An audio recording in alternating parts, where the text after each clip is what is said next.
It's therefore with great hope that I declare COVID-19 over as a global health emergency. Yep. However, that does not mean COVID-19 is over as a global health threat. Last week, COVID-19 claimed life every 3 minutes. And that's just the deaths we know about. As we speak, thousands of people around the world are fighting for their lives in intensive care units. And millions more continue to live with the debilitating effects of post-COVID-19 condition. This virus is here to stay. It's still killing, and it's still changing. The risk remains of new variants emerging that cause new surges in cases and deaths. And I can't find a seconder usually when I propose this, but I don't care. I don't need a seconder. My own opinion is enough for me, and I claim the right to have it defended against any consensus, any majority, anywhere, any place, any time. And anyone who disagrees with this, pick a number, get online, and kiss my ass. A representation is made that the quality of legal services to be performed are greater than the legal services provided by other lawyers. I'm Harry Steele. You found the Backstory Podcast, number 154. W.H.O. calls the pandemic. Does that mean it's over with, Mr. Rip? No, it's not over with. That's not what he said. It's not over with at all. But worldwide, I didn't catch it. It was either 5 or 7 million people have died of COVID. So I would say that had been pretty serious. We're approaching 6.9 million. Okay, 7. Yeah. All right. Thank you, Brandon. Well, guys, I'd like to introduce y'all. Mr. Rip is a consumer advocate down in Fairhope, Alabama. How are you today, Mr. Rip? I'm here in Faux Hope while it's raining and enjoying it. Anybody that's not familiar with Faux Hope, it's the Disneyland of Baldwin County. I thought that was Foley. No. I thought that was and then Mr. Mosley, how are things up in Birmingham? They're a little bit wet, but we're doing good.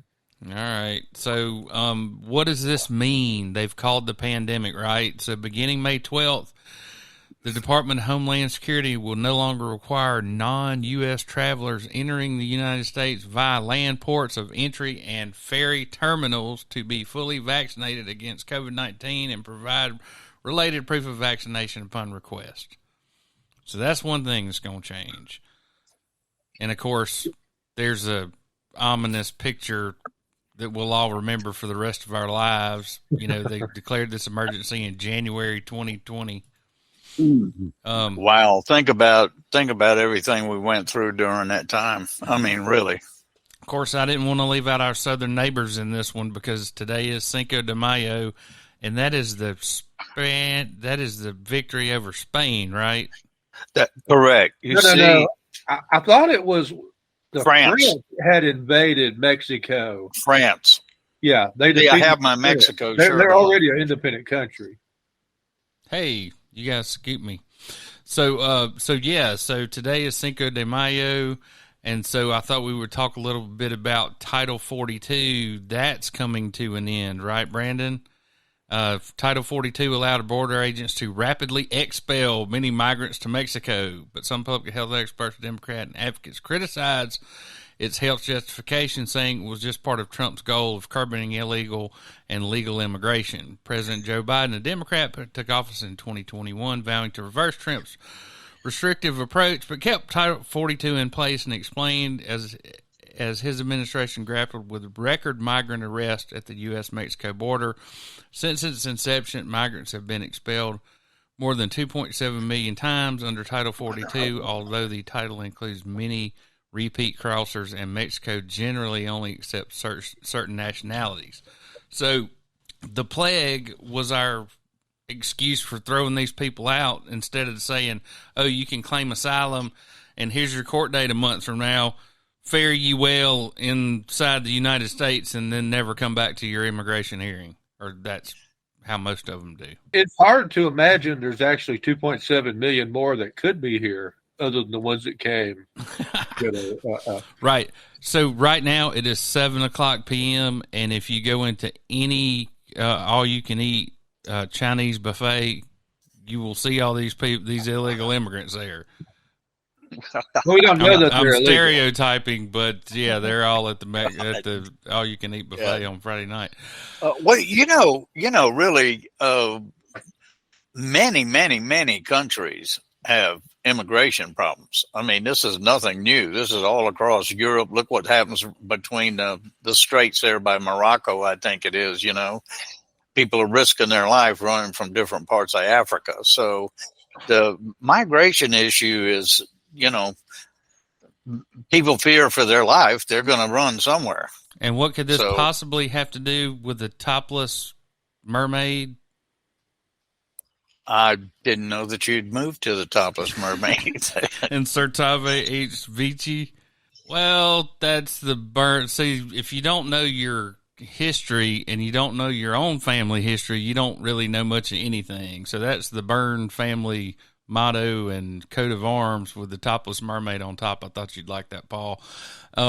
This is a book written and produced by the University of Alabama Press called Send the Alabamians. It came out a few years ago. I've read it. It's pretty good. And then there's my great grandfather, George T. Byrne, who was in the Rainbow Division, which was the 167th. Quite a famous unit.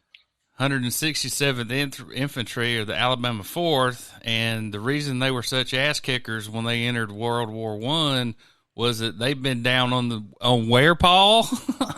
the Texas border fighting Pancho Villa for like a year prior to going to the European theater. And, General Pershing and General Patton both. Yeah, that's right. Both were down there, doing their first combat. That's right. Blackjack Pershing and of course this was a civil war. And what had happened was Pancho Villa and his men went into Columbus, New Mexico and basically raided the town and burned it down. So this was, the Mexican expedition or the Pancho Villa expedition or the punitive expedition, because they were supposed to catch Pancho Villa, but they never did. And, of course, there's a picture of old George. So, anyhow, I guess everybody knows what's going on across the pond, right? Quite a bit. Yeah, it's interesting times we live in, isn't it? Yeah, they got Russian mercenaries that are threatening to withdraw because they don't even have ammunition, and you got the Ukrainians thinking about a spring offensive, so God only knows what's going to happen there. Putin has made his first TV appearance since an alleged attempt on his life. Here he is in these pictures released by the Kremlin, I should say, in a routine meeting with his economic development minister. Now, Russia claims Ukraine was targeting Putin in this drone attack on the Kremlin on Wednesday, following orders from... Dude, doesn't this look like something they did themselves? Absolutely. Okay. Yeah, this is Russian propaganda. Look, you and I could have put enough gasoline in that thing to lit that dome on fire when that thing blew up. And there just happened to be a camera, a static shot, exact right angle with the best possible lighting from the US. Really good camera. Have denied any involvement. Russia launched a series of air raids on Kyiv overnight in apparent retaliation. But authorities say all the strikes were intercepted by air defences, which you can see working here. Strikes also in Zaporizhia and Odessa. We're ramping up ammunition production, right? We have to. Us and the Belgians. I worked for a box company in Tuscaloosa during the Vietnam War, and they went from simple little weekly orders to 3 more factories and about 100 workers just making military ammunition boxes. Zelensky has called for a fully fledged tribunal to hold Russia accountable for its war of aggression against Ukraine. He made the comments in a speech after visiting the International Criminal Court. It has a symbolic importance, coming less than 2 months after the ICC issued arrest warrants for Vladimir Putin on war crimes charges. Yeah, I got a feeling he's not ever gonna have to face those charges. Do you, Brandon? Yeah, I mean this is just saber rattling nonsense. It's like, hey, when we capture Putin, you're going to be dragged before a tribunal. It's like, hold it, Obviously, the goal of this would have, hopefully at some point we get a negotiated peace. We're going to have to negotiate with this guy. I mean, you're going to have to give him a way out. Well, the Marines are not going, let's pray to the Kremlin and take down Moscow and, chase down, Vladimir Putin out of wherever he'll be hiding in,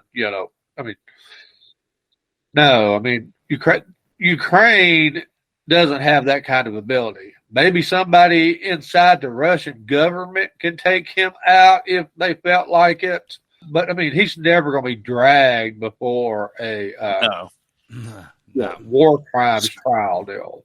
He's got that mansion that is unbelievable. I can't even remember how many hundreds of millions they spent on it. So you know why I don't trust him? And it's not just one mansion. Because he's true. He's got many. Spook. That's why. And so why? The spies who lie. Remember how I said they ought to post all their pictures on the front page of the paper? Well, they did it, Brandon. How about that? Yeah, I kind of think the rest of the spies would rather not be associated with Vladimir Putin.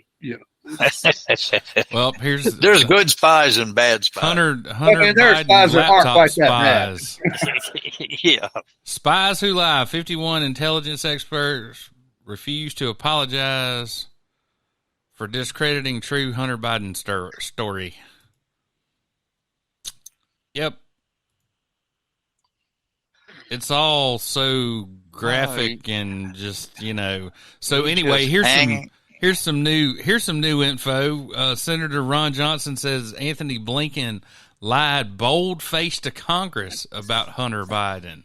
Said he never communicated with him, and there's all these emails on that damn laptop. Well, we had Benghazi, then we had Hillary's emails, and we've had Hunter Biden now for 3 years? Yeah, and these are all things that were crimes that should have been prosecuted by now. I agree with you. But nothing has happened. Hey, man. And probably nothing's going to happen. Okay. No, correct. So here. If you're in that privileged uber elite class, let's say you're, Hunter Biden is protected as well as if you were like Henry,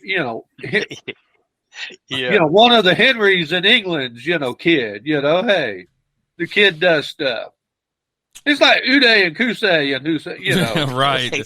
The devil's double. Yeah, they can do what they want to do. So as long as they're happy when they show up at Dad's birthday party. So this week, the Wall Street Journal somehow got a hold of Jeffrey Epstein's personal calendar from 2014.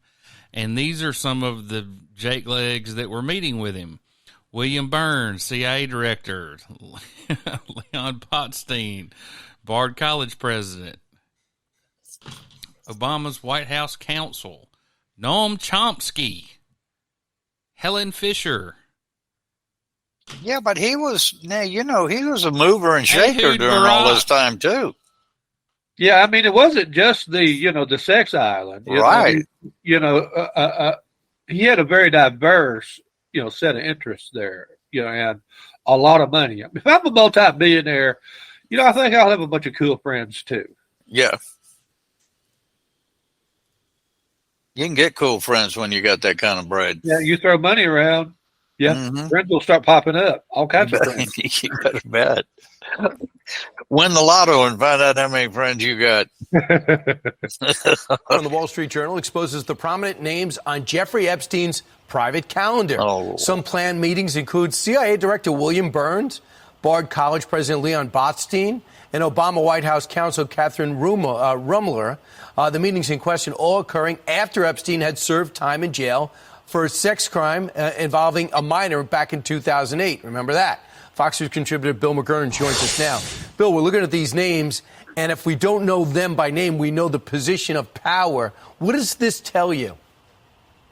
Well, it tells you that he was a very rich person And when you're very rich, you have connections and you have There money, you go. and other people want them, and that didn't change by his conviction.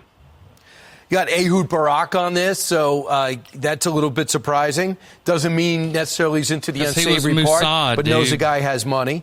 Martin Nowak of Harvard University, he's given millions to Harvard. You know, I also found it interesting, too, that this Bard College group, Bard College president Leon Botstein. Now, Bard College famously is supported, basically totally financed and propped up by George Soros. So you have an intertwining of two very controversial multimillionaires, billionaires. Yeah, I think if you have a lot of money and you're friendly with any college president, you're going to be hit up for money. Look, a lot of these people were trying to extract money from him, and he gave it out. He probably gave it out to build up his credentials, social credentials. And the only thing that's striking to me, again, the story made it clear they weren't sure many of these meetings actually occurred. They were just scheduled. But what's amazing to me is that how the conviction and the time in jail for a really despicable act didn't really matter so much. It was business as usual. But I guess that's what you can buy when you have a lot of contacts and a lot of money. And Jeffrey Epstein really cultivated that. He knew how to do it. That was the secret to his success. Yeah, I mean, we don't really link these guys to Epstein Island. There's no linkage there, unlike the black book that had turned up. But I'm really concerned about William Burns. You just worry about people being blackmailed. William Burns, former ambassador to Russia. William Burns is now the director of the CIA. I mean, you'd think we might have had a sixth sense to say. All right. So what are so the CIA director claims what? Brandon, do you know? No, I'm not up to date with exactly what he's claiming. He probably does remember what he, is. Right. Right. His official story is, I don't recall. I don't remember. Ding, ding, ding. Spoken like a true CIA man. Yeah. But I mean, there aren't many I don't know about, Mr. Rip or you, Harry, but in all my life, I have never written a 6-digit check to a college or a nonprofit. Right. I haven't. Okay. There aren't many people who can and who do. And Epstein, whatever you say about it, yeah, he was one of those guys. So it's not like you could turn down that, hey, we have an appointment, let's chat. Well, if you're the Undersecretary of State, what are the chances that you're meeting with a guy 4 times in a year and you don't know that he's a pederast? Man. There's no way that could be true, and he's running the CIA right now. This is nuts, dude. But I mean, Epstein had his hand across continents. I mean, there were people that moved within his network that if you're in intelligence, you would like access to those networks. And I have no doubt that CIA may have blackmailed Epstein at some point to get favors, to get their agents put wherever. Yeah, wouldn't have surprised me at all. Their agents are put on his payroll, to look like they weren't agents when, in other countries and things. How about Noam Chomsky, Paul? Isn't he one of your contemporary? No, he's 20 years older than you are. I have met 3 people that were murderers. I only met them one time. So what does that mean? I mean, just because you meet somebody or you're supposed to meet somebody or something, it's not a reflection on the person. I didn't kill nobody. He did. See what I'm saying? Yeah, but there's some things that should exclude you from polite society and from political office and all those types of things. So I got your what moment, Paul. So U.S. banks are failing and the authorities seem unlikely to intervene. So this is about PacWest and Western Alliance Bank. And I just wanted to show you, if you go to Wikipedia right now, I snipped this just a few minutes ago, list of the largest bank failures in the United States, and look at the years. 2023, 2023, 2023. And then we get all the way back down here to 2009 and we get Colonial Bank. That's why I went all the way down. Well, So we need to go back and adjust those numbers for inflation. Because, $1 million like in 1930, Right. That was a whole lot more buying power than it is in 2023. Absolutely. So, I mean, these are the biggest bank failures. Hey, it is adjusted for inflation over here. Yeah, the table does that. So this is legit. It's a pretty legit list. So I don't know how absurd a headline can be. White House tech CEOs meet over AI risk and responsibilities. The White House announcing new steps, including $140 million in additional funding as it continues laying the groundwork for taming a technological gorilla, artificial intelligence. And Kamala Harris talking about shit getting replaced by machines. The vice president would be a good start. So, well, no, it's artificial intelligence is on the minds of people all the way from all around the world.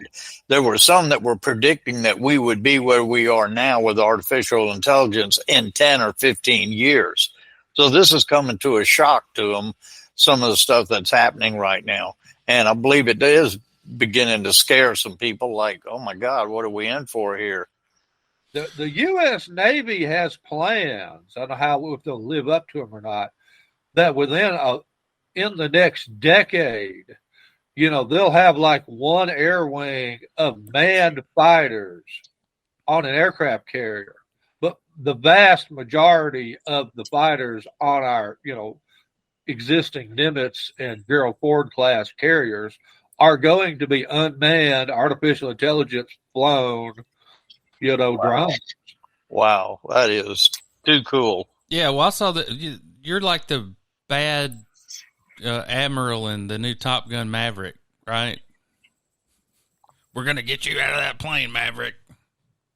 Yeah, that's the plan. That's not fiction. Okay, so they intend to eventually shut down those. They stopped production on F-18s this year because the plan is to switch to drones. So is everybody F-35s and some drones? So speaking of armaments, is everybody familiar with the Sig Sauer 320 compact semi-auto 9mm? Absolutely not. Double stack, 15 plus one in the tube, $600 at Bass Pro Shop. Okay, so anyway, there's a lawsuit going on right now, and this is a favorite brand among law enforcement officers, right? They love their SIGs. So more than 100 people allege that their P320 pistol discharged when they did not pull the trigger. An 8th-month investigation by the Washington Post and the Trace has found at least 80 people were wounded in the shootings, which date to 2016. I've been around a lot of weapons, and every time they went off, somebody pulled the damn trigger. Consumer Reports, Mr. Rip. People need to know if they have a SIG P320. They need to, and if you don't, and you have to ride the subways. So did y'all see this week? Yeah, disgusting. Dumbass. He choked him until he killed him. And people in New York are raising hell about it. Vigilantism. The video shows 3 strap hangers subduing the 30-year-old man after witness Juan Alberto Vasquez says he got on the northbound F train and began acting aggressively, threatening riders. Law enforcement sources with knowledge of the case confirm his account, saying according to a witness, the man began shouting, quote, "I want food. I'm not taking no for an answer. I'm ready to go back to jail, and I'll hurt anyone on this train." The man got on the subway car and began to say a somewhat aggressive speech, saying that he was hungry, he was thirsty, and he didn't care about anything. He didn't care about going to jail, that he didn't care that he gets a big life sentence, and it doesn't matter if he died. Vasquez says he was scared and believes others on the train were too. That's when he says a 24-year-old rider came up behind the man and put him in a chokehold, holding him there on the ground. 2 other men standing over them also helped subdue the man. If there was fear, the people who were bluish or who were there, where he separated everything, moved from their place. I stayed sitting in my place because it was a little further away. But obviously those moments, well, one thinks fear, one thinks he may be armed. He says that chokehold lasted about 15 minutes, even with the train stopped at one point at the Broadway Lafayette station and the doors open. Well, most of the people left. If they open the door, the train separates and it leaves. Almost all the people just stayed. The ones who were there on the floor fighting, a couple who was standing in front of them stayed. Vasquez says no one thought the man would die, even after he went limp. EMS arrived and performed CPR, but he could not be revived. I think no one thought that he was in a risky situation because he was defending himself all the time. All the time you're going to need to air before 15 minutes is up. Yeah, so you know what's going on now, right? What? Damn near riots for people calling for this guy to be, charged with murder. Well, now the one that I think is charged is a former Marine, and I can tell you that you're trained how to let the pressure off and still have control rather than bring it to a chokehold and cut everything off. Yeah, they do this in wrestling. You don't see them sitting there with their chokehold on there for 15 minutes. 15 minutes. Give me a break. Yeah. There may be a reason why this guy is a former Marine and not a current Marine. Well, I saw him doing this. I saw him doing it the right way. I never saw his arm. Of course, I didn't watch it for 15 minutes, but he's doing it the right way. The problem is the right way doesn't extend to 15 minutes. I think if he does this chokehold, unless when this guy goes limp and turns him loose, done. Yeah, I think the guy is in some insane asylum watching this on TV right now. Mm-hmm. Medical examiner's office said the cause of death was compression of the neck and ruled it a homicide. Ooh. Passengers, and here are all the protesters down in the subways. The death of Jordan Neely. So we'll be hearing about that for the next bit. Paul, do you know where Center, Alabama is? Center? Yeah, it's over by Brent. It's in Bibb County. Bibb County, yeah. Black Warrior River runs through there, isn't that right? Oh, yeah, I know where that is. So good hunting there. So anyway, one of their police officers was arrested for allegedly planting evidence. Officer Kilgore. I just thought we'd keep you up with that. I heard they got some problems in Summerdale with officers. They're down to 3 or 4 officers, people quitting and being fired. That'd be an interesting story. And, Little Stanky is the judge there, so he's the municipal judge. He might have shed some light on what's going on. Give him a call. So, Paul, I wanted to you missed this last time. Baldwin County Commission set to undergo seismic shift if one state senator gets their way. They're talking about doing a county-wide chairman who would be paid a lot of money and be full-time. And be in charge of $200 million, and that person would basically be installed by the sheriff's little cabal of influence. And now, where does it say that? Well, it doesn't say that, but you know exactly what I'm talking. It'll be David Brewer will get the job. You know exactly what the hell I'm talking about, Paul. Well, yes, and to me, it's just another example of how Elliott goes rogue from the Baldwin County Legislative Delegation. I'd like to question all of them if they agree with this move. Yeah. And I bet you that they don't.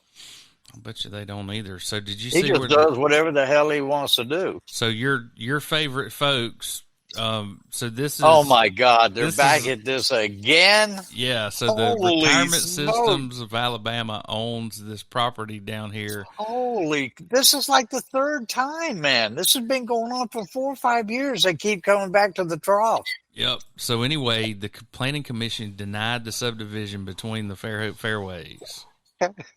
Yeah, it was a 6-lot subdivision, but they were going to put like condos in there. See what I mean? And they're already complaining about how many damn balls that end up there because you're hitting on both sides of that little island. No kidding. So the abandoned Bama Bayou property rebranded as the Wharf Landing, on the north side of the toll bridge. Right. And this may be a good place. I didn't do a slide for it, but you guys are aware that the Baldwin Bridge Company is suing the state of Alabama, saying that them going forward with this second bridge or this third bridge onto the island is a violation of their non-compete that everybody signed before they built this bridge. Right. It breaks up their monopoly. So there is no law on the books in Alabama that says the executive of the state of Alabama has any kind of executive privilege in her communications with her staff or whatever, right? But she's claiming that right because there are emails between and texts between her and the transportation director, and I got a feeling they're not so flattering. You know anything about that, Brandon?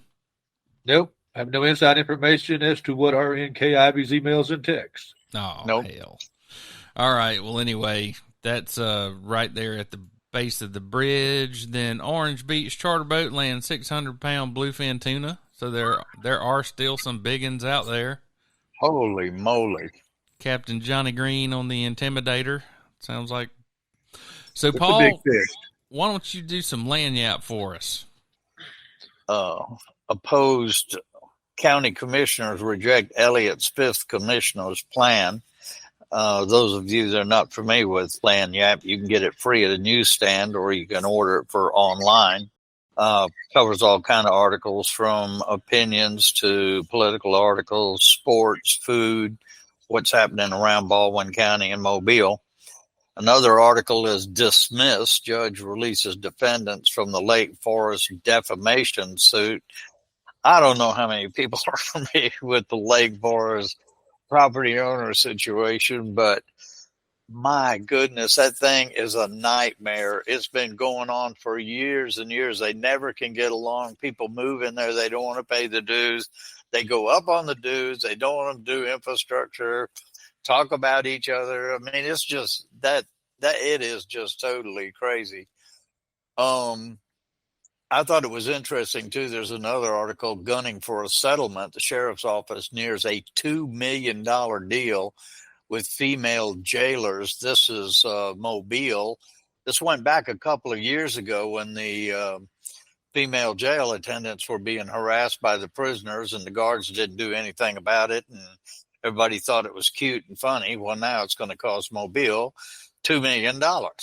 So we'll see what happens in Jefferson County. We're building that 910-bed jail in Bay Minette. And as soon as that last brick gets rolled, you can be sure they're going to try to fill that up. Let's see. Another one is the waiting game. That's Blackwood provides an update in the Huddleston case that's in the Bayou La Batterie area. That's been going on a couple of years. That's where another property owners association got out of hand and sideways. Let's see what else we got here. What's for supper? Senators, mayors monitoring the grocery tax progress. And that is what's happening in Montgomery. And they've been talking about the grocery tax on and off, but it looks like it has a pretty good shot. One thing kind of dear to my heart is Under the Sea. Gulf Shore students getting scuba certification as part of the curriculum. I wondered years ago why this wasn't the case down here. Some schools and colleges call it continuing education. Some call it special rec classes, and they get a point for it or something like that. In the mid-'70s, I had Riptide in Homewood, Alabama, and we taught at every single major college and junior college and high school with a swimming pool. And one year we hit the all-time record of, I had 11 instructors, 7 of them had college educations, and we hit about 940 students in a year. And we were taking them out of country. One of the things that a lot of these people learn, they take the class, then after the certification class in the swimming pool, Then they take an open water dive, sometimes in a freshwater spring like Morrison Springs or Dufuniak. And then they go to Panama City, Gulf Shores, somewhere around here for a saltwater dive. And then after that, the plan is to always go out of country. So if you're interested in scuba diving, it's about 10 times safer than when I started, or when we started back in the early 70s. And then when we got to Belize, you were pretty much on your own when you went diving down there. Other than that, just following a little bit of politics over in Fairhope, it just amazes me that there's such a lack of public concern or interest in what's going on in their government. I really don't believe that there's probably any more than 10 people outside City Hall that have any idea what's going on. I mean, really, I really believe that. That's about it. Check out the RIP report. And Harry, you know, we are only two. Let's see. We are only two podcasts away from 3 years. Wow. So, Brandon, you wrote an article, and I think the interesting thing that I'd like for you to explain to everybody is what's not in the budget, because the original budget was submitted by the governor's office. And you remember, Paul, we went through that slide, and I kept saying, damn, I don't know who's representing Demopolis, but they sure are getting the lion's share of all this stuff. You know, they're going to get a magnet school for nursing and all this kind of stuff. And that, and there was money for the water park in Montgomery and some other millions. Things. So, Brandon, this is your article. Take it away, man. Yeah, the governor sent over her budget, and she had, her, requests, and it got to the Senate, and the Senate said, hey, yeah, we like about 90% of this, and 10% of this we are going to radically change. The biggest one that we'll all notice is in the governor's State of the State speech, she promised us all a $400 check. We had a big surplus, and we were rolling that over into this year. And, she estimated that was going to cost $970 million. The Senate committee, their fiscal people estimated it was going to cost about $1.03 billion. So the Senate took that $400 request, and they whittled that down to a $105 check that we can expect, which is going to cost the state about $275 million. It's going to cost them $1 million to send the damn checks out. $5 million.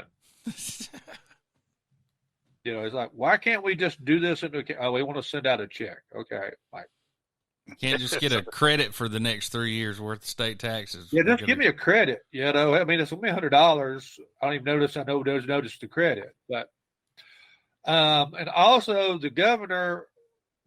She did that cyber school where, children, if your kid is really smart and really into cyber technology, they can go up to Huntsville or wherever, like the School of Fine Arts in Birmingham, the School of Math and Sciences down in Mobile, and just spend their high school focused on cyber. Well, she was going to do the same thing with healthcare and cite a new, state school in Demopolis and Marengo County, where you would, if your kid was really into healthcare, they would learn how to be an LPN while they were studying their high school stuff. That was going to cost, I think, $30 million in the governor's supplemental. That went to the Senate. The Senate said, hey, this is the first we've heard of this proposal. There's been no planning, no preparation for it at our level. It has not gone through the process.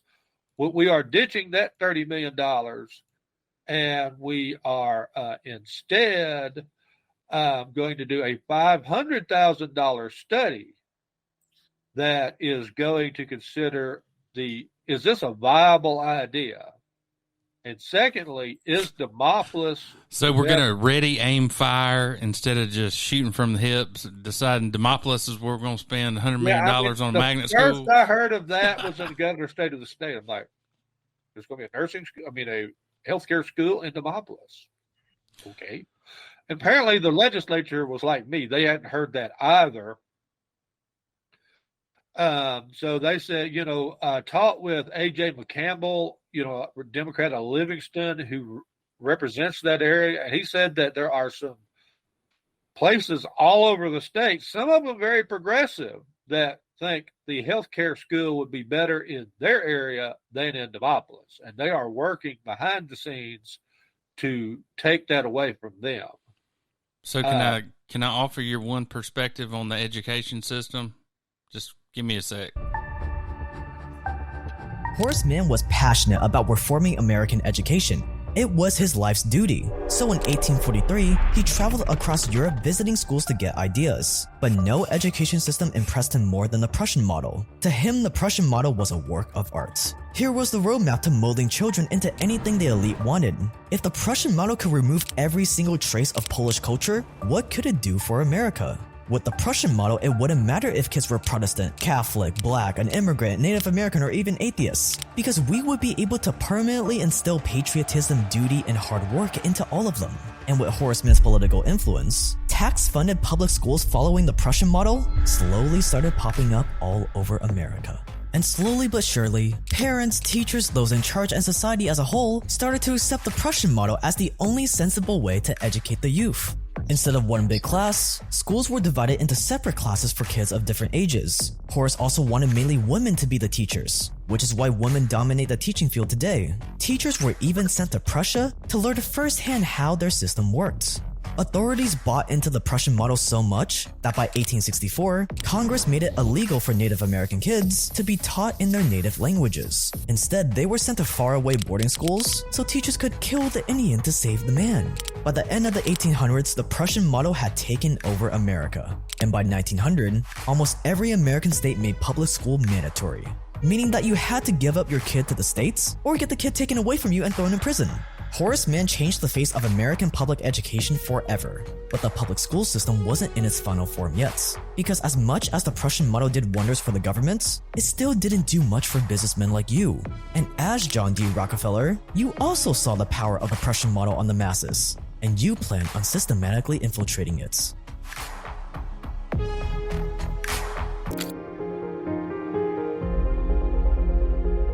By the late 1800s, school was mandatory. They were using the Prussian model, but there was still a giant problem. There wasn't any standard curriculum to follow. So most kids ended up learning nothing that would make them useful in an oil refinery, mine, or factory. It doesn't matter how submissive or obedient they are. If they don't have the baseline education needed for your labor, you needed submissive, obedient workers that were also educated to your standards, educated on how work will set them free. So what did you do? You went to your closest confidant, a man named Friedrich T. Gates, and together the two of you created the General Education Board. And a year later, thanks to your connections in Washington, the General Education Board went official. It was incorporated by an act of Congress in 1903 with the purpose of the promotion of education in the United States of America without distinction to race, sex, or creed. A very noble sounding cause. While at the same time, this entity would be your Trojan horse to inject more than $3.5 billion in today's money into the public school system. Today, a few $1 billion wouldn't make a dent in the monstrosity that is our public school system. But back then, it was still in its infancy. So you get the gist, right? Yep. Well, Brandon, we have to turn our children over to the state for indoctrination. Have you seen what's going on down in Florida? Well, besides suing Disneyland, there's a lot going on in Florida, and we've got Really? something similar going on here. What is it? Divisive Concepts Bill and these types of things. I can understand why people are concerned about turning these people loose on their chillins. So this is another one of yours. Brandon, Alabama House passes bill to make it a crime to chemically endanger a first responder. Oh my God! Yeah, well, it gets better. So Brandon, why don't you tell us about the intricacies of the different levels of penalties related to the different classes of crime, depending on the level of intoxication or poisoning or what have you that occurs. Yes. Representative Matt Simpson had previously worked on a bill that increased the penalties for trafficking of fentanyl. So, you can, now if you've got 10 pounds of fentanyl for whatever reason, that's now can be a life sentence. While he was working on that bill, which has been passed and signed by the governor into law, he talked with a number of law enforcement people. And Representative Simpson told me that, when talking with law enforcement, sometimes there'll be when the guys are being raided by the drug task force, they'll put fentanyl on $100 bills and just lay them around the deal, knowing the officer will pick it up as evidence. And officers have actually gotten sick because the fentanyl will cross a skin line. It's one of those cool, like a steroid. Your skin will stop water, but it won't stop fentanyl. It goes right in, through the, if you breathe it, God forbid, if you ingest it, even if you inhale it, it's in the system and it does what it does. And we've been first responders, whether it's paramedics responding to a overdose or, the drug task force raiding the bad guys, are coming into contact with this and they're getting into negative health symptoms. So, Simpson came up with the idea of, let's have legislation specifically for this. So if an officer or a EMT or the emergency room, workers that, are dealing with the person, people at the jail get exposed to your controlled substance and they get sick from it, that's a Class C felony if this legislation is signed into law. And what if one of them dies?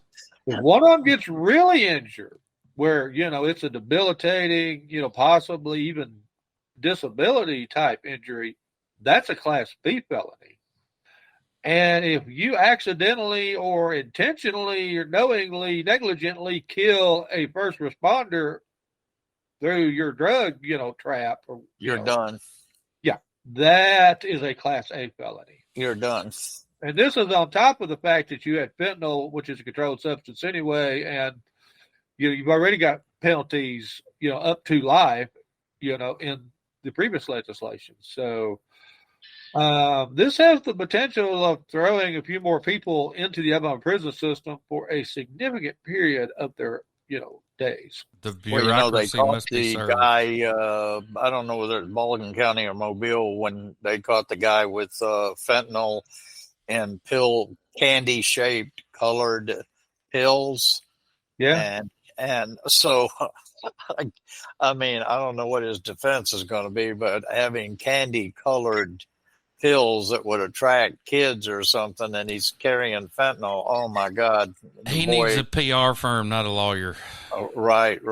He needs to start packing his bag.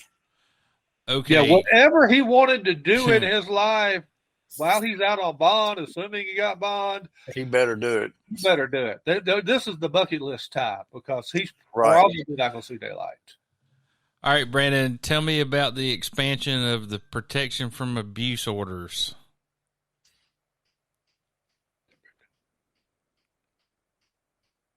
Is this mine? Yeah. House passes bill to extend domestic violence protections to grandparents, grandchildren, and step-grandparents. That murder we talked about a few weeks ago in Daphne, where the guy got arrested, went down to the jail. They let him loose. He went back to his grandparents' place. He killed both of his grandparents. He killed his brother, and he killed, a friend who just happened to be over there visiting his grandparents. The question we had at the time when this first happened was, why did the authorities let this guy loose? Because he'd already kicked the door in and threatened his grandparents. And what we're being told by law enforcement is if he had done this at his parents' house, they would have charged him with domestic violence, and they would have been able to hold him for at least overnight in the jail as a cooling off period. But because Alabama law does not specifically say that, violence against your grandparents is domestic violence, none of those domestic violence statutes apply. Thus, all they could charge him with was simple assault. This is this is legislative cover up, because let me tell you what they could have done. They could have said specifically, these people that you harassed, you can't go back to their house or we're going to arrest you again as a condition of his release pending trial in municipal court. So this is a legislative cover up. Dead. So now there's a new law that, if this, passes. It's a bunch of bullcrap. This is a law and a piece of paper is not going to stop some guy from doing this. Well, but it'll sure put him in a position when it's over with. Yeah. Well, of course, that's all we're looking for. And Mr. Simpson was the representative that sponsored this one as well. That's to give him at least a 24-hour cooling off period, and maybe something, his mind gets sort of right in the future. And so when he gets out that next day, killing it, they expanded this, not just grandparents. It also protects the grandkids from the grandparents. I don't know how many homicidal grandparents we have, but this society who knows. Several. As well as step-grandparents. Several. All right, Brandon. So I think there's been a new development in this story since you wrote this yesterday. University of Alabama fires baseball coach. I was trying to get caught up on this very breaking story when I wrote this at like midnight last night. I was covering the legislature all day. I came home. Alabama fired their baseball coach. What happened? The Columbus Casino Commission claims they have evidence that some gambler dude was in contact with the Alabama baseball coach, as they place a couple of very suspicious bets. And so Bama fired the baseball coach on Thursday. Sounds like typical Tuscaloosa horseshit to me, doesn't it, to you, Paul? He fits right in with that board of trustees. Hey, I went to high school in Tuscaloosa, man. Anything could happen there. He had scheduled to play Bama's ace pitcher in that game against LSU, and at the last minute said the pitcher had some kind of back tightness, which is plausible, and then put in some pitcher that hadn't pitched since March 17th that wasn't near the pitcher. And if you were betting on Bama that night, it wasn't good. So Pete Rose bet against his own team, huh?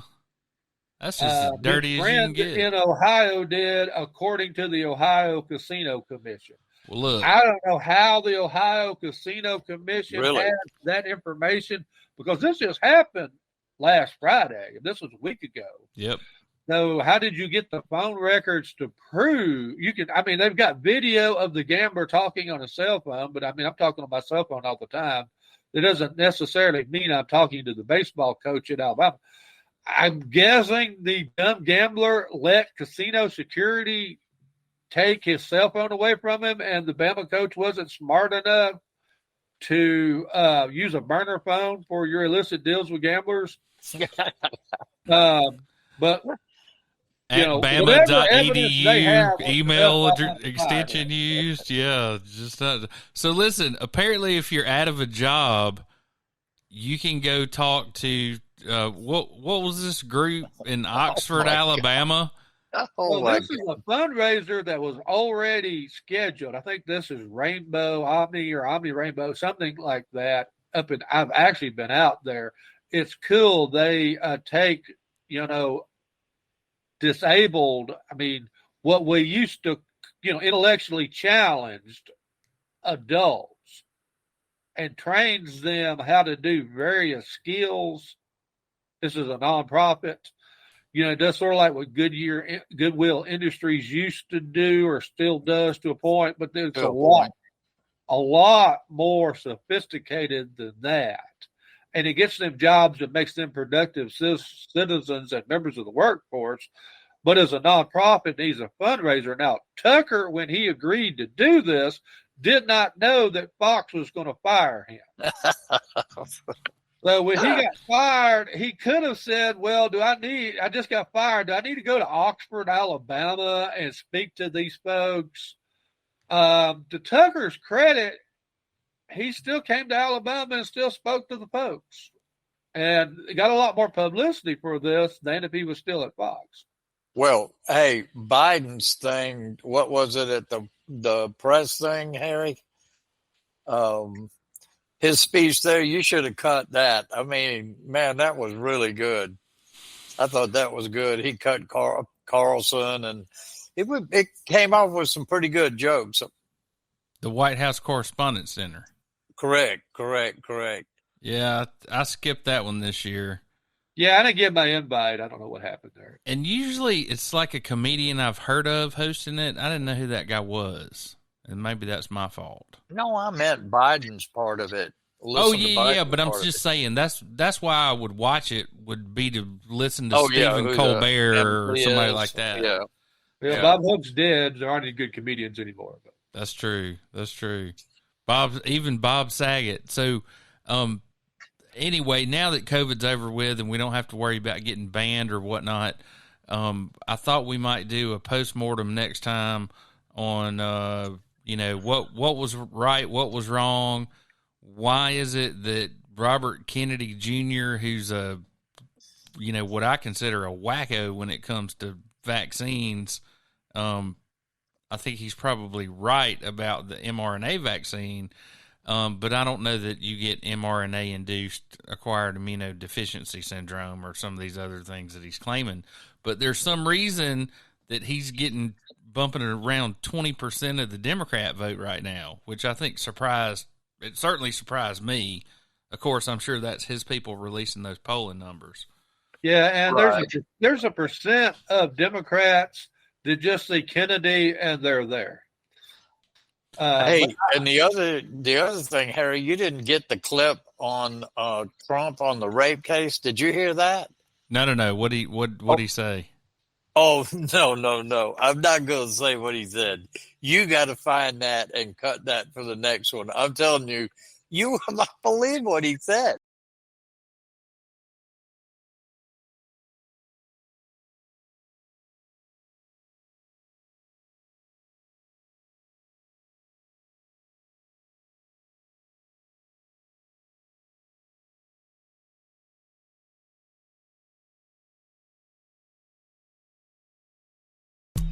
And by the early 1990s, would it be fair to call you or to characterize you as a real estate tycoon? Yeah.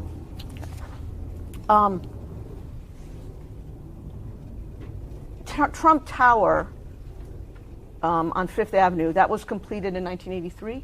Around that time, yes. And when did you move into your penthouse apartment there? Maybe a year later.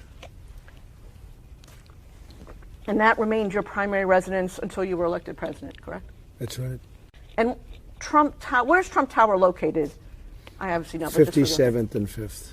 And at some point, you became the owner of the Plaza Hotel in New York, correct? Yes. And where's the Plaza Hotel located? 59th off 5th Avenue. And for how long were you the owner, withdrawn? During what years were you the owner of the Plaza Hotel? I don't know the years. About 5 years. And do you know when it began, when you bought it? In the early 90s. Okay.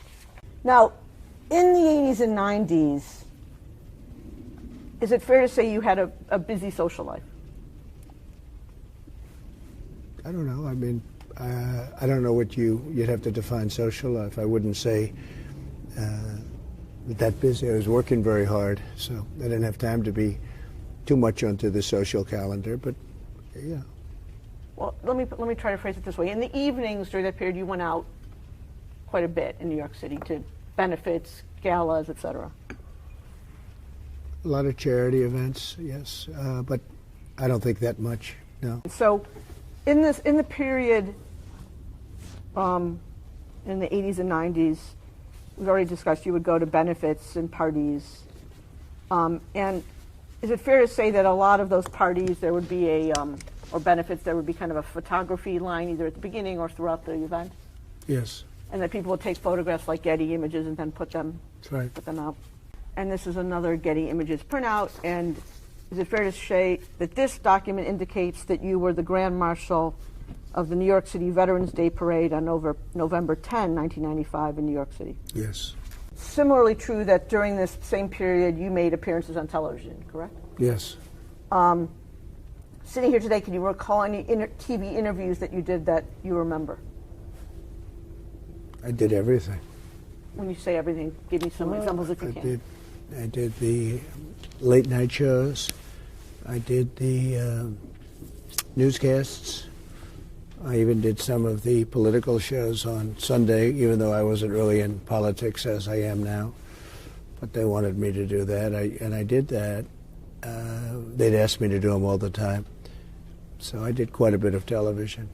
I think you already answered this question, but just so the record is clear, did you watch the program Good Morning America from time to time in this period of the late 1980s through the mid-1990s? A little bit. Did you appear on the Today Show during this period? Yes. Same question, did you watch the Today Show during this period? A little bit. During this period, did you have any friends in the television industry, who worked in the television industry? Probably. I wasn't much involved at that point in the television industry, but I probably did. Anyone come to mind right now? Maybe Bob Wright. Who was Bob Wright? He was the head of NBC, I think, at that time. What about Roger Ailes? When did you become friends with Roger Later. Ailes? Approximately? More in the 7-8 year ago period. What years were you married to your first wife, Ivana Trump? So, about 78 to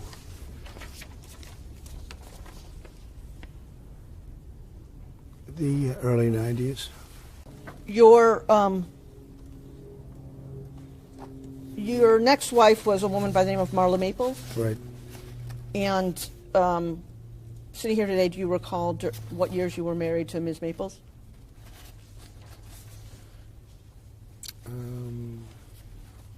I'd have to get the exact dates for you. I can do that very easily. In the course of your dating life and your married life, did you have occasion to buy gifts for women you were seeing? Not much, actually. Well, I mean, if it was a birthday or something, I guess, yeah. And other than birthday presents, did you buy gifts for women you were dating? I mean, it's possible, but I don't think very much now. I take it you bought gifts for your wives for their birthdays? Yes, generally. And I take it you bought gifts for women you were dating? It's, probable. At least in your first marriage, you were seeing women outside of your marriage while you were married, correct? I don't know. Well, you were very public about the fact that you were seeing Ms. Maples when you were still married to Ivana Trump, no? No, I don't think I was public about it. Well, there were many articles about it at the time, correct? No, I don't think I was public about it. And if no, I don't think I was public about it at all. Yeah, isn't it true that you were seeing Ms. Maples before you were divorced from Ivana Trump? I don't know. It was toward the end of the marriage, so I don't know really. There could be a lap over, but I don't really know. Did you ever have occasion to go to the department store Bergdorf Goodman? Very rarely. You say very rarely. Can you give me more detail? How rarely? I mean, almost never. I would very rarely go there. When you went there, what do you recall shopping for? I don't know. It's possible I was there, but I don't know that I ever shopped there for myself. So when you shopped there for yourself, to the extent you went there, you were shopping for others? I don't think I ever shopped for others. It's possible that one or both of my wives shopped there a little bit, but I don't remember ever buying something for myself at Bergdorf Goodman. I went there very seldom, almost if ever. Then let's limit it to Bergdorf's. Bergdorf's was pretty close to Trump Tower and very close to the Plaza Hotel, correct? That's right. I'm handing you a document that's been marked as DJT 18. It bears the Bates range Carroll 24378 through 24385. Do you have that in front of you? Yeah. Sitting here today, do you recognize this document? No. I will represent to you that this is the excerpt from Ms. Carroll's book that was published in New York Magazine online, originally online, on June 21, 2019. Okay. At any point in time, did you read this article? Excuse me? Did you ever read this article, this document? No, I don't believe I did. I'm handing you a book. It's marked as DJT 19. It's a book by E. Jean Carroll. It says, "What do we need men for?" And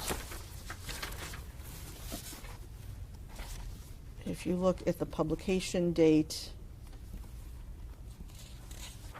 it says first edition, July 2019. Do you have that? Do you have that book in front of you? I'm sitting here today, sir. Have you ever read either this book in its entirety or any portion of this book? No, never have. I've never seen the book, actually. Okay. You responded publicly to Ms. Carroll's allegations on the same day that the excerpt was published in New York Magazine, which was June 21, 2019, correct? I think so. Let's take a look at that. So what we've handed you as DJT 20 is a blown up, for legibility purposes, version of a tweet posted by a woman by the name of Laura Litvin at 5:17 p.m. on June 21st, 2019. Do you have that in front of you? Yes. The statement that is in this tweet, is this a statement that you gave? I mean, essentially, that's what I said, yeah. If you could read that statement into the record. It says, statement from President Donald J. Trump. Regarding the, quote, story, unquote, by E. Jean Carroll, claiming she once encountered me at Bergdorf Goodman 23 years ago, I've never met this person in my life. She is trying to sell a new book that should indicate her motivation. It should be sold in the fiction section. Shame on those who make up false stories of assault to try to get publicity for themselves or sell a book or carry out a political agenda, like Julie Swetnick, who falsely accused Justice Brett Kavanaugh. It's just as bad for people to believe it, particularly when there is zero evidence. Worse still, for a dying publication to try to prop itself up by peddling fake news. It's an epidemic. Ms. Carroll and New York Magazine, no pictures, no surveillance, no videos, no reports, no sales attendants around, question mark. I would like to thank Bergdorf Goodman for confirming they have no video footage of any such incident because it never happened. False accusations diminish the severity of real assault. All should condemn false accusations and any actual assault in the strongest possible terms. If anyone has information that the Democratic Party is working with Ms. Carroll or New York Magazine, please notify us as soon as possible. The world should know what's really going on. It's a disgrace, and people should pay dearly for such false accusations. See, that's what you have in front of you? Yeah. And I think you've already confirmed that this is a statement that you gave to someone on your staff to give to the press. Yeah. Let's mark as DJT 21, a document bearing the Bates range. DJT 21, this is the next one, right? DJT 21, a document bearing the Bates range, MP 1795 through MP, I've got it, it's just stuck together, through MP 1807. You have that in front of you? Yeah. And these are statements that were put out when you were President of the United States? Yeah. And if you look at the top email, kind of the address of the email, it says under that, remarks by President Trump before Marine One departure. Yes. Marine One is a helicopter. Yes. And if you look where it shows you speaking about halfway or 2/3 of the way down the document, it says, the very first thing you say, so we're going to Camp David. Yes. So am I correct in interpreting this as this is a statement you made while boarding or getting on to Marine One? Looks like it. To go to Camp David? It looks like it. Okay. Let's go now to the third statement, which we're going to mark as, this one I can do, DJ 222.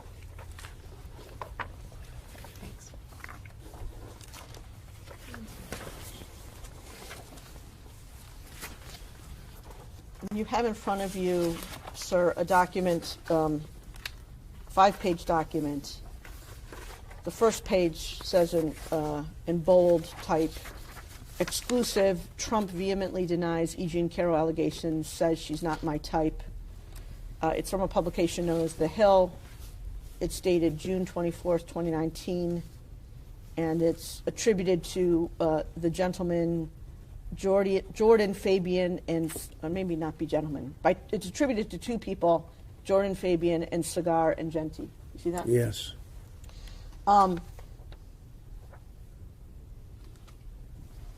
So this is 2 days after the last statement we're looking at, which was on June 22nd.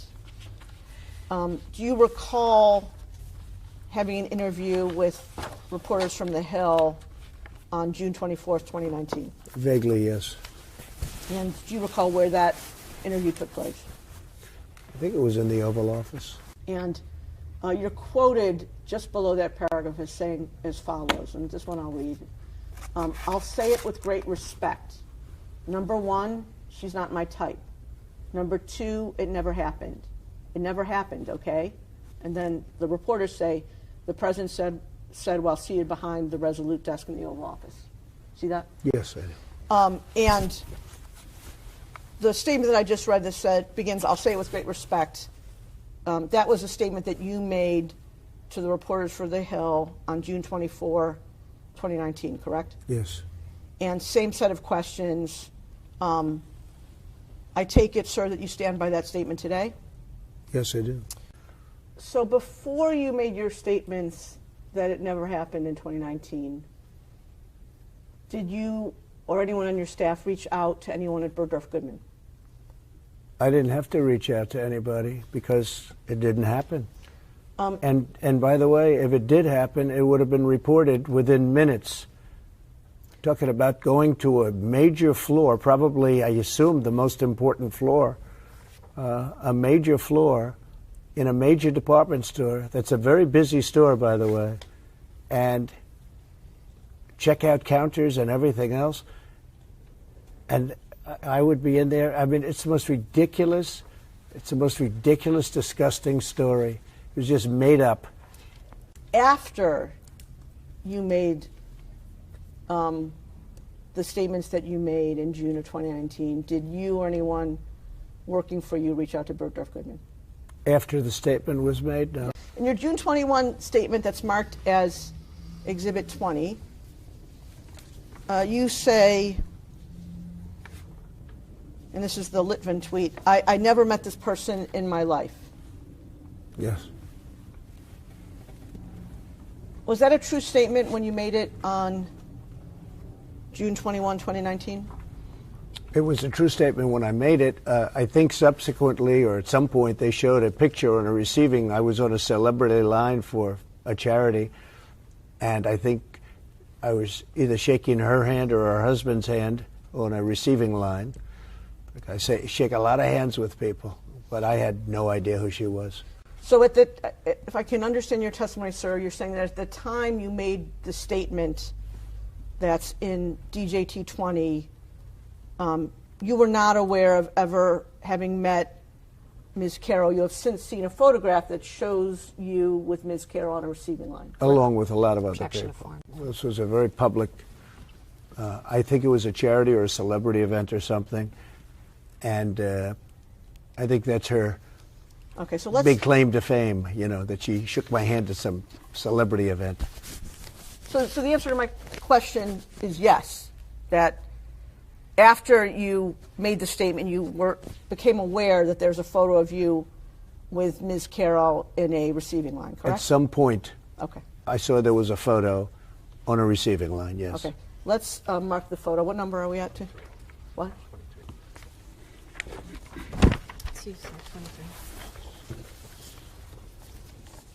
You have in front of you a black and white photograph that we've marked as DJT23.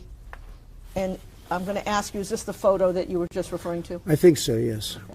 And do you recall when you first saw this photo? At some point during the process, I saw it.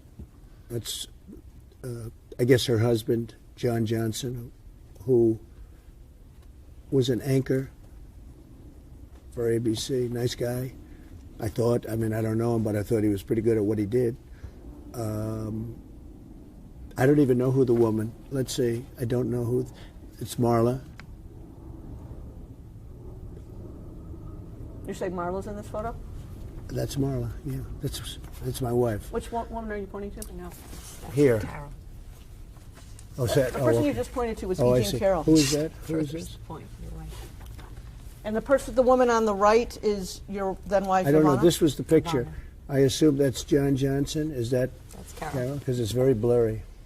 Now, in your June 21 statement, which is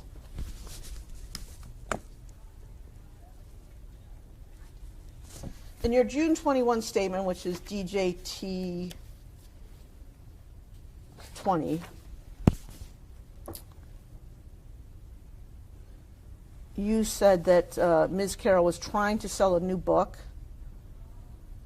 and that you said shame on those who make up false stories of assault to try to get publicity for themselves or sell a book. No. That's right.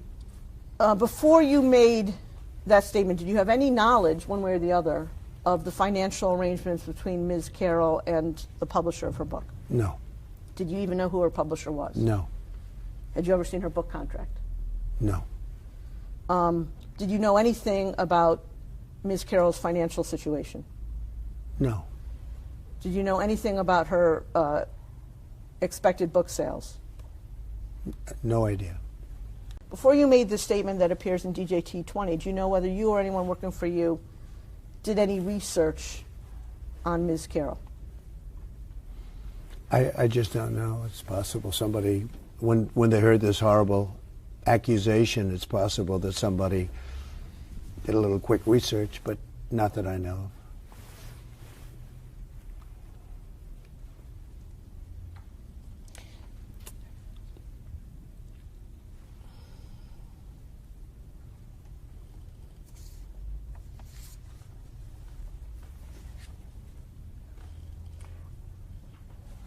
Another thing that you say in your June 21 statement is that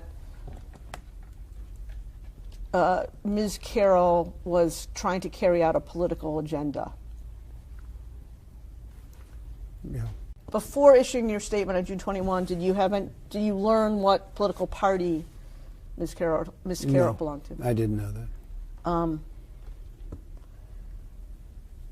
Before you issued your June 21 statement, did you have any documents indicating that she was pursuing a political agenda? No.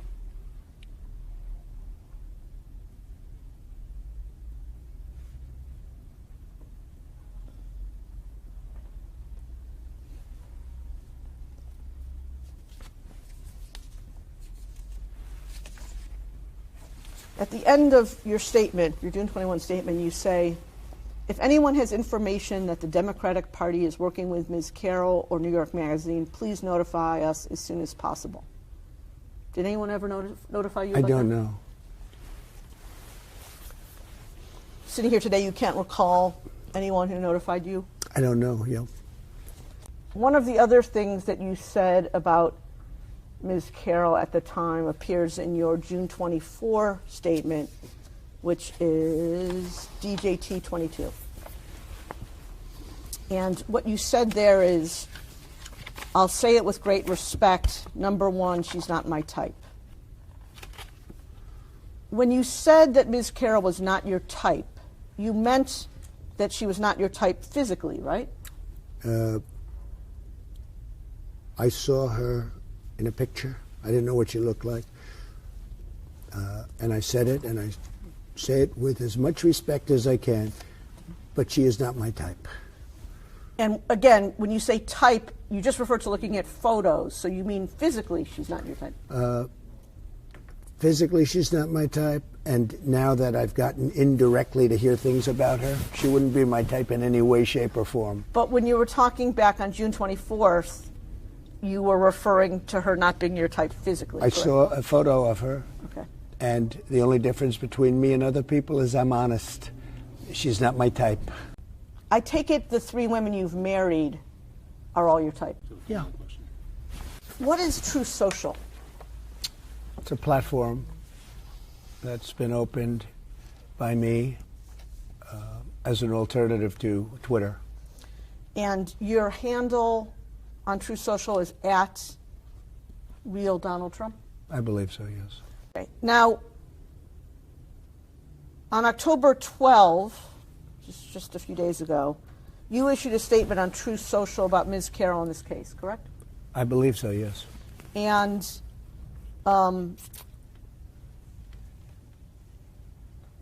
the statement that you posted, who wrote that statement? I did. You yourself? Yeah. Did you post the statement yourself? Yes. And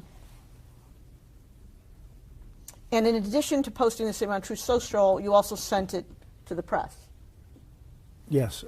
It's called Truth and Post. We post much like, how would you say it? We put out a statement and we also put it on Truth. Okay, let's look at the statement. Let's mark it as, what's my next number? 28. DJT 28. Okay, so this one. I can't read this. Well, we have a blown-up version. Let's mark it as 28 and 28A. Same guy. So what we have in front of you is DJT 28, sir, is the post as it appeared on True Social on October 12, 2022, and a blown-up version, because we appreciate the reading. The type is very small. A blown-up version that should be more legible. Do you have both of those? I can see it, yeah. Okay. So it says October 12, 2022, statement by Donald J. Trump, 45th President of the United States of America. This, quote, Ms. Bergdorf Goodman case is a complete con job, and our legal system in this country, and our legal system in this country, but especially in New York State, just look at Peekaboo James, is a broken disgrace. You have to fight for years and spend a fortune in order to get your reputation back from liars, cheaters, and hacks. This decision is from the judge who was just overturned on my same case. I don't know this woman, have no idea who she is, other than it seems she had a picture of me many years ago with her husband shaking my hand on a reception line at a celebrity charity event. She completely made up a story that I met her at the doors of this crowded New York City department store and within minutes swooned her. Swooned is in quotes. It is a hoax and a lie, just like all the other hoaxes that have been played on me for the past 7 years. And while I'm not supposed to say it, I will. This woman is not my type, exclamation point. She has no idea what day, what week, what month, what year, or what decade this so-called event, in quotes, supposedly took place. The reason she doesn't know is because it never happened, and she doesn't want to get caught up with details or facts that could be proven wrong. If you watch Anderson Cooper's interview with her, where she was promoting a really crummy book, you will see that it is a complete scam. She changed her story from beginning to end after the commercial break to suit the purposes of CNN and Andy Cooper. Our justice system is broken, along with almost everything else in our country. Her lawyer is a political operative and Cuomo crony who goes around telling people that the way to beat Trump is to sue him all over the place. She is suing me on numerous frivolous cases, just like this one, and the court system does nothing to stop it. In the meantime, and for the record, E. Jean Carroll is not telling the truth, is a woman I had nothing to do with, didn't know, and would have no interest in knowing her if I ever had the chance. Now all I have to do is go through years more of legal nonsense in order to clear my name of her and her lawyer's phony attacks on me. This can only happen to, quote, in quotes, Trump, exclamation point. Did I read that correctly? Great statement. And now that you've heard it again and you have it in front of you, you're again confirmed that you wrote the whole thing yourself? I wrote it all myself. All myself. Did you? Now, at the beginning of your post, the reference Ms. Bergdorf Goodman is a reference to Ms. Carroll, right? That's right. Now, when you say in here, I don't know this woman and have no idea who she is, even though you're using the present tense, you're referring back to your knowledge as of when she first made the allegation. I still don't know this woman. I think she's a whack job. I have no idea. I don't know anything about this woman other than what I read in stories and what I hear. I know nothing about her. Okay, well, I guess the distinction I'm trying to make, sir, is that when the allegation came out in 2019, you said I think it's your testimony, that you had no idea who she was. That's right. I still don't. Well, today you at least know that she's a plaintiff in a case suing you, correct? Oh, yes, that I know. Okay. But I know nothing about her. I think she's sick, mentally sick. Okay. You say in this post, you use a strange word, which I want to ask you about. You say, she completely made up a story that I met her at the doors of this crowded New York City department store and within minutes swooned her. Do you see that? Yeah. What does swoon her mean? That would be a word, maybe accurate or not, having to do with talking to her and talking to her to do an act that she said happened, which didn't happen. And it's a nicer word than the word that starts with an F. And this would be a word that I used because I thought it would be inappropriate to use the other word. And it didn't happen. Okay, I was curious when I read this, so I looked up the word swoon in the dictionary. And under the dictionary, it means to faint with extreme emotion. That's not what you meant here. Objection form. Well, sort of. That's what she said I did to her. She fainted with great emotion. She actually indicated that she loved it. Okay? She loved it until commercial break. In fact, I think she said it was sexy, didn't she? It was very sexy to be raped. Didn't she say that? So, sir, I just want to confirm. It's your testimony that E. Jean Carroll said that she loved being sexually assaulted by you? Well, based on her interview with Anderson Cooper, I believe that's what took place. We can define that. You'll have to show that. I'm sure you're going to show that. But she was interviewed by Anderson Cooper, and I think she said that rape was sexy, which it's not, by the way. But I think she said that rape was sexy, and she actually said things that were very strange. And then she was a different person when he said, we'll take a break right now. We're going to take a break right now. He didn't like what she was saying. He was very upset with and then she came back and she was a much different woman in the second half, so to speak. And so the question I'm asking you is, did she say in that interview that she loved being sexually assaulted by you? Well, she said something to that effect. I mean, you'll have to take a look at the interview yourself. I believe she said rape was sexy, to which Anderson Cooper is dying. He's saying, let's get to a commercial break immediately. I think you better watch the interview. I'm sure you have, but you better watch the interview. In the interview, when Ms. Carroll talked about rape being sexy, isn't it true that she said that's a view that many other people hold? Oh, I don't know. I mean, I don't know. All I know is I believe she said rape is sexy or something to that effect, but you'll have to watch the interview. It's been a while. And just to clarify, I think you said a few minutes earlier that you used the word swooned as a synonym for, you said the F word, for sexual intercourse? Yeah. Okay. That's because that's what she said. What do you mean? She never used the word swooned. No. She said that I did something to her that never took place. There was no anything. I know nothing about this nut job. Okay, then you go on to say in the statement, and while I am not supposed to say it, I will. Why were you not supposed to say it? Because it's not politically correct to say. Read the next, go ahead, that she's not my type. Yeah, because it's not politically correct to say it, and I know that, but I'll say it anyway. She's accusing me of rape. A woman that I have no idea who she is. It came out of the blue. She's accusing me of rape, of raping her. The worst thing you can do, the worst charge. And you know it's not true too. You're a political operative also. You're a disgrace. But she's accusing me, and so are you, of rape, and it never took place. And I will tell you, I made that statement, and I said, well, it's politically incorrect. She's not my type, and that's 100% true. She's not my type. Now, in your True Social statement on October 12, you use the word hoax. Specifically, you say, it is a hoax and a lie, just like all the other hoaxes that have been played on me for the past 7 years. Do you see that? Yeah. I recall making that statement. And I take it what you're saying there is Ms. Carroll fabricated her claim that you sexually assaulted her, correct? Yes, totally. 100%. Now, fair to say, you'd agree with me, would you not, that you use the term hoax quite a lot? Yes, I do. CNN reported that you used it more than 250 times in 2020. Does that sound right to you? Could be. I've had a lot of hoaxes played on me. This is one of them. And how would you define the word hoax?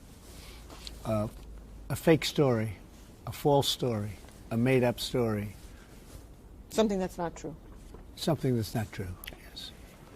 Sitting here today, can you recall what else you have referred to as a hoax? Sure.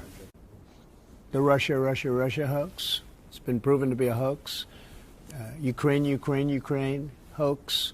The Mueller situation for 2.5 years hoax. Ended in no collusion. It was a whole big hoax. The lying to the FISA court hoax. The lying to Congress many times hoax by all these people, this scum that we have in our country. Lying to Congress, hoax. The spying on my campaign, hoax. They spied on my campaign, and now they admit it. That was another hoax, and I could get a whole list of them. And this is a hoax, too. This, when you say this and that? This ridiculous situation that we're doing right now. It's a big, fat hoax. She's a liar, and she's a sick person, in my opinion. Really sick. Something wrong with her. Okay. In addition to the Russia hoax, the Ukraine hoax, the Mueller hoax, the lying to FISA hoax, the lying to Congress hoax, and the spying on your campaign hoax, isn't it true that you also referred to the use of mail-in ballots as a hoax? Yeah, I do. Sure. I do. I think they're very dishonest. Mail-in ballots, very dishonest. And isn't it true that you yourself have voted by mail? I do. Sometimes I do, but I don't know what happens to it once you give it. I have no idea. Are you familiar, I'm sure you are, with something that's often referred to as the Access Hollywood tape? Yes, I am. Okay, let's mark it and play it as 35.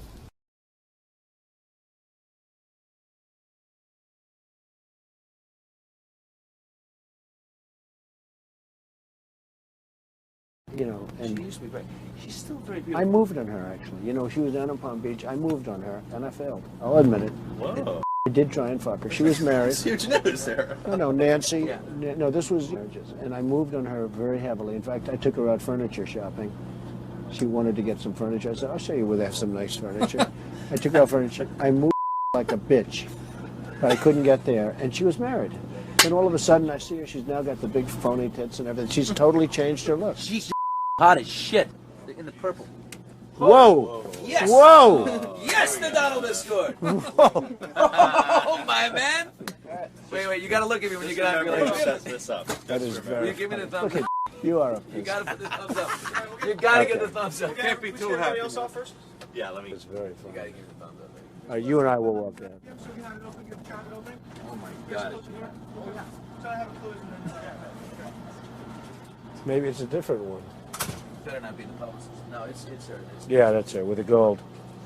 I better use some Tic Tacs just in case I start kissing her. You know, I'm automatically attracted to beautiful. I just start kissing them. It's like a magnet. You just kiss. I don't even wait. And when you're a star, they let you do it. You can do anything. Whatever you want. By the pussy. I can do anything. Look at those legs. All I can see is the legs. No, it looks good. Come on, shorty. Oh, nice legs, huh? Oof, get out of the way, huh? That's good legs. Go ahead. It's always good if you don't fall out of the bus. Like Ford, Gerald Ford, remember? There's a little down below. Pull the handle.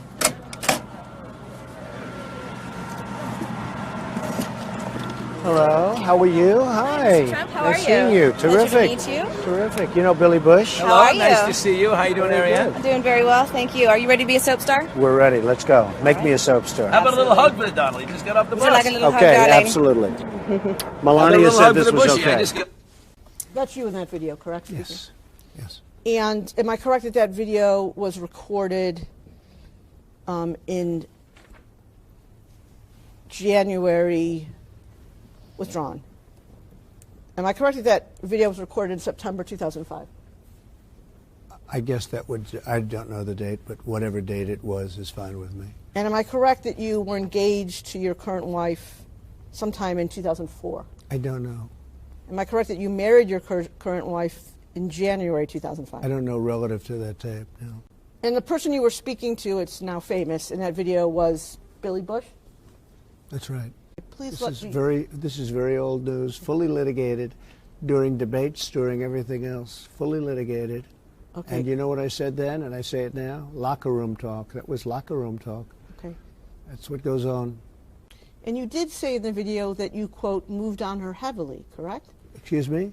You do say in the video that you, quote, moved on her heavily. I did say that, yes, Okay. absolutely. And you do say in the video that as part of trying to have sex with this woman, you took her furniture shopping, correct? We actually did look for furniture, yes. So that was true. You actually took this woman I dancing. think so. furniture It's shopping. been a long time ago. It's how long is that? A long time ago. But I think so. I do think so. Is that the only occasion when you took a woman shopping? I think so.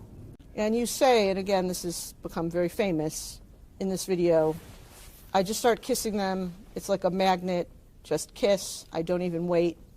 And when you're a star, they let you do it. You can do anything.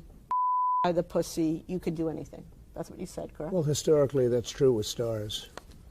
It's true with stars that they women by the pussy? Well, that's if you look over the last million years, I guess that's been largely true. Not always, but largely true. Unfortunately or fortunately. And you consider yourself to be a star? I think you can say that, yeah. And now you said before, a couple of minutes ago, that this was just locker room talk. It's locker room talk. And so does that mean that you didn't really mean it? No, it's locker room talk. I don't know. It's just the way people talk. Okay. Now, are you familiar with a woman by the name of Natasha Stoynoff? No. Natasha Stoynoff. You'll have to give me a little bit of Do you a remember background. she wrote about you a lot when she worked at People magazine? Oh, I do remember there was some woman that wrote, and then she, a long time later, I think she wrote a wonderful story, and then a long time later, as I remember it, a long time later she said that I was aggressive with her, but she wrote the most beautiful story. And then all of a sudden, like, is it a year or 2 years later, she comes out with this phony story that I was aggressive. I said, well, why would she have written such a good story for People magazine? She wrote a really nice piece. And then all of a sudden, like, years or months, many months later, she came up with this phony charge. Let's watch a video, and again, I apologize for the technology, where you talk about Ms. Stoynoff's allegations. Are we marking this? We're going to mark it. It's a clip of a video from a campaign event in West Palm Beach on October 13, 2016, and we're going to mark it as DJT 36.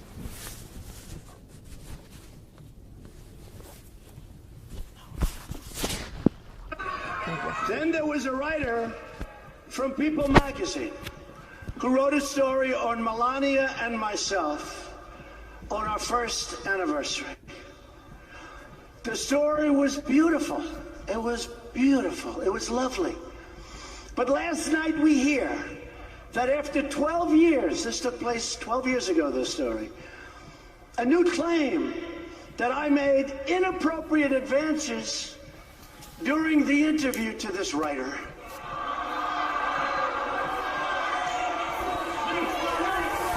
And I ask a very simple question. Why wasn't it part of the story that appeared 20 or 12 years ago? Why wasn't it part of the story? Why didn't they make it part of the story? I was one of the biggest stars on television with The Apprentice, and it would have been one of the biggest stories of the year. Think of it. She's doing this story on Melania, who's pregnant at the time, and Donald Trump, our one-year anniversary. And she said I made inappropriate advances. And by the way, the area was a public area, people all over the place. Take a look. You take a look. Look at her words. You tell me what you think. I don't think so. I don't think so. You'd agree with me that the person you were just talking about in that video was Natasha Stoynoff, correct? Yes. You're familiar with a woman by the name of Jessica Leeds? No, I don't think so. But explain. Go ahead. Does that mean that this refreshed your recollection of who Yes, Jessica it Leeds does. is? This woman made up a story, just like your client made it up. Just made up a story having to do with sitting next to me in an airplane.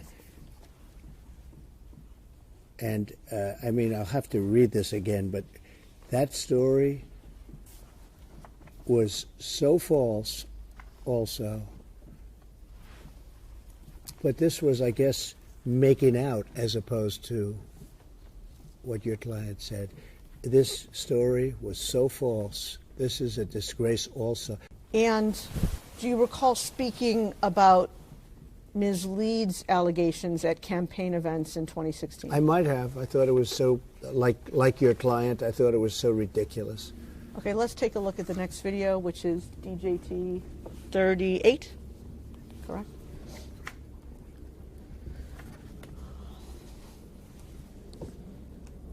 Hopefully our great movement, and there's never been anything like this in the United States, and the only way they figure they can slow it down is to come up with people that are willing to say, oh, I was with Donald Trump in 1980. Nothing changes. I was sitting with him on an airplane. And he went after me on the plane. Yeah, I'm going to go after. Believe me, she would not be my first choice, that I can tell you. Man. You don't know. That would not be my first choice.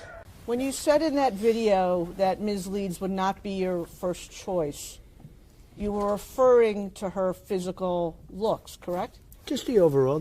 I look at her, I see her, I hear what she says, whatever. You wouldn't be a choice of mine either, to be honest with you. I hope you're not insulted. I would not, under any circumstances, have any interest in you. I'm honest when I say it. I would not have any interest in.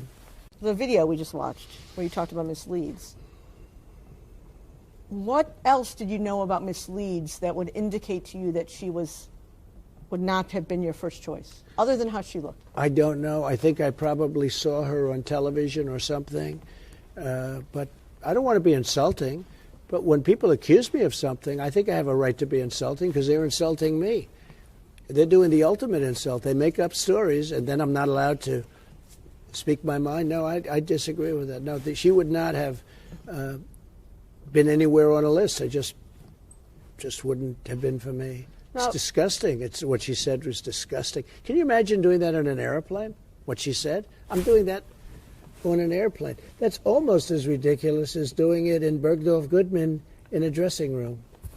Isn't it true that just a few minutes ago you couldn't remember the date of your engagement to your current wife, Melania? No. We're talking about a different thing. We're talking about a woman where something happened that was inappropriate, right? Inappropriate. It was highly inappropriate.